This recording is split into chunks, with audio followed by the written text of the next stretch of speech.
Otto Bird, and I've been talking to you for the last 6 lectures about the history and philosophy of the liberal arts. We've seen how the liberal arts are primarily arts of learning, and especially of intellectual learning. For that reason, they are arts of signs, the use of signs and symbols.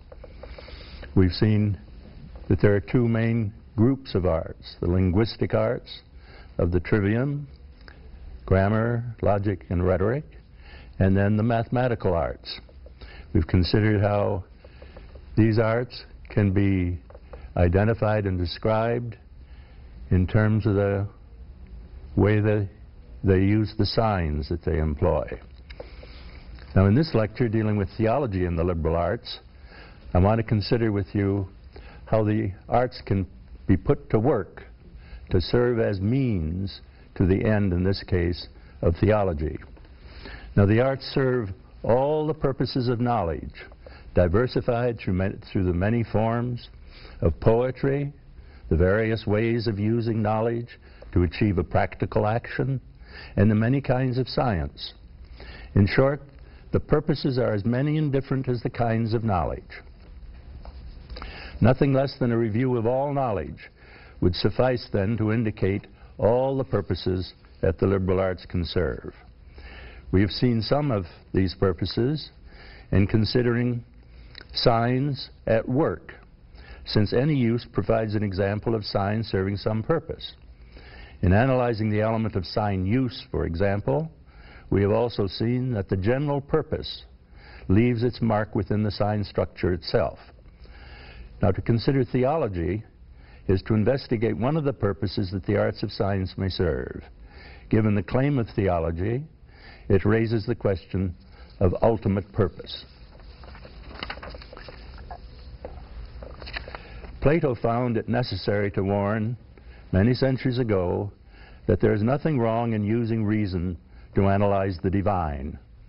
If we take theology broadly for any knowledge of God, it may be well to ask first whether theology has any need for the liberal arts.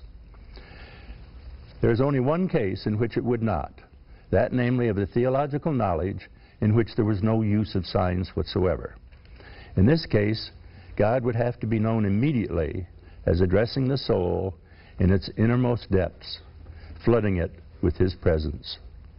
Such would appear to be the kind of knowledge that the mystical writers describe as coming through the annihilation of the self, the world, and all their works, and a turning away from all signs and symbols. Such a direct and immediate experience would be strictly ineffable. If such an experience is theological, then it might be claimed that it affords an instance of theology having no need for the liberal arts. However, to remain so, the ineffable character would have to be preserved. It would have to be cut off completely from any prior knowledge or experience, which might be retained through signs. Neither verbal nor mental prayer could be involved, since with them the activity of the signs would enter. No effort to communicate it to others would be allowed, for this too calls for signs and their arts. In other words, if theology wants to claim that it has no relation with the liberal arts, it will have to limit itself to the direct and immediate experience of God. The nature and possibility of such an experience is heavy with theological and philosophical problems. St. Paul tells us that we will see God face to face. But does such a vision rule out entirely the use of signs? It is difficult to separate even our physical sight from perception so as to divorce it from our experience and previous experiences which are involved with signs. But such questions do not have to be answered in order to see that theology depends on the liberal arts. Even though the whole endeavor of theology were to enable us to achieve such an experience, such an ineffable experience, it would still remain a learning and teaching tradition. It of itself never supplies the experience itself. Compared with the actual experience, even the greatest works of theology appear as so much straw, as St. Thomas declared at the close of his life. And the straw out of which they are composed constitutes the work of the liberal arts. It is a work that has achieved in sheer bulk a tremendous magnitude. Even a mystical theologian endeavors to tell others of his experience of God. To do so, he has to use words, and with them the liberal arts. For a revealed religion such as Christianity, the revelation of God to man is contained in a book, the reading and writing of which demands the use of signs. If, as Christians believe, the Bible is the greatest of all books, then it is also, among other things, a supreme manifestation of liberal art. A theologian who is also highly conscious of the tradition of the liberal arts occasionally seeks to expound it in these terms. St. Augustine, for example, seeks to show that its rhetoric, the rhetoric of the Scriptures, equals the best that pagan antiquity has to show. But whether expounded as such or not, theology in developing through the use of signs depends on the arts of their use, that is, on the liberal arts. Yet among theologians there have always been men who claim that theology should have nothing at all to do with the liberal arts. The medieval St. Peter Damiani is a forceful representative of this position. He has nothing but contempt for the arts.